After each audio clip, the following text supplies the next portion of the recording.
ఏలూరులోని జిల్లా సర్వజన ఆసుపత్రి ప్రాంగణంలో ఉన్న వన్ స్టాప్ సెంటర్ను జిల్లా న్యాయ సేవాధికార సంస్థ కార్యదర్శి కె రత్నప్రసాద్ సందర్శించారు.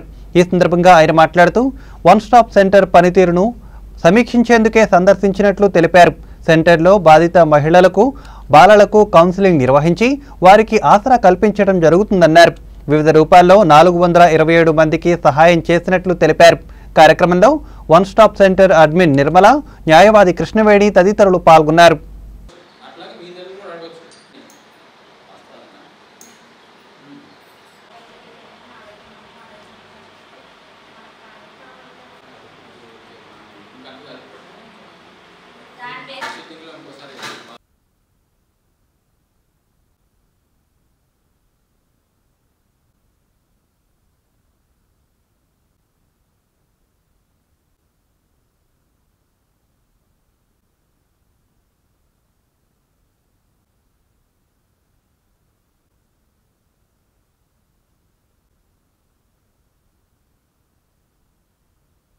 ప్రతి 2 నెలలకు ఒకసారి ఇక్కడ వన్ స్టాప్ సెంటర్ని విజిట్ చేయడం జరుగుతుంది.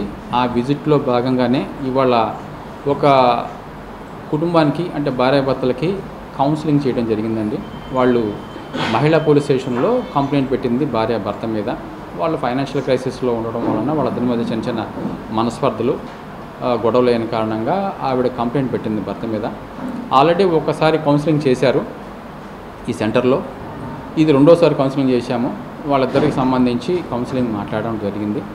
ఇంకొకసారి కూడా ఇంకో 2 సార్లు కూడా కౌన్సిలింగ్ చేయడానికి అవకాశం ఉంది కనుక చేస్తాము. చేసి అది మ్యాటర్ సెటిల్ దిశగా ప్రయత్నం చేస్తాము.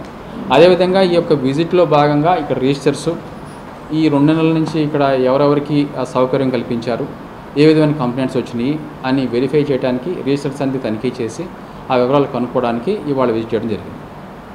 గత సంవత్సరం 2024 ఏప్రిల్ నుంచి ఈ ఏప్రిల్ వరకు మొత్తం 202 కేసులు ఇక్కడికి ఫార్వర్డ్ చేయడం జరిగిందండి. ఇక్కడ నమోదైనవి వాటిల్లో డొమెస్టిక్ వైలెన్స్ కేసులు వచ్చి 62 కేసులు, రేప్ కేసులు 5, సెక్షువల్ అఫెన్స్ కేసులు వచ్చేసేసి 3, అదేవిధంగా చైల్డ్ సెక్షువల్ అబ్యూజ్ వచ్చేసి 24, చైల్డ్ మ్యారేజ్ కేసులు వచ్చి 29, అట్లాగే మిస్సింగ్ అబ్డక్షన్ కేసులు వచ్చి 13, సైబర్ క్రైమ్ వచ్చి 3 కేసులుగా మొత్తం మిగతా కేసులు వచ్చి 62గా అయినాయి. మొత్తం వాటిల్లో 170 కేసులు గాను ఇక్కడ కౌన్సిలింగ్ ద్వారా కొన్ని సెటిల్ అవ్వడం జరిగింది.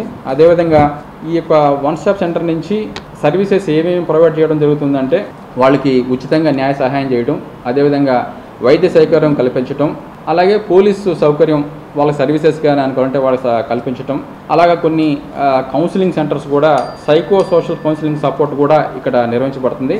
అదే ఆ విధంగా ఉచితంగా న్యాయ సహాయం చేసి 45 మందికి కానీ ఇచ్చారు. అదేవిధంగా వైద్య సౌకర్యం వచ్చి 54 మందికి కానీ కల్పించారు. పోలీస్ సర్వీస్ వచ్చేసేసి 47 మంది ఉపయోగించుకోవడం జరిగింది.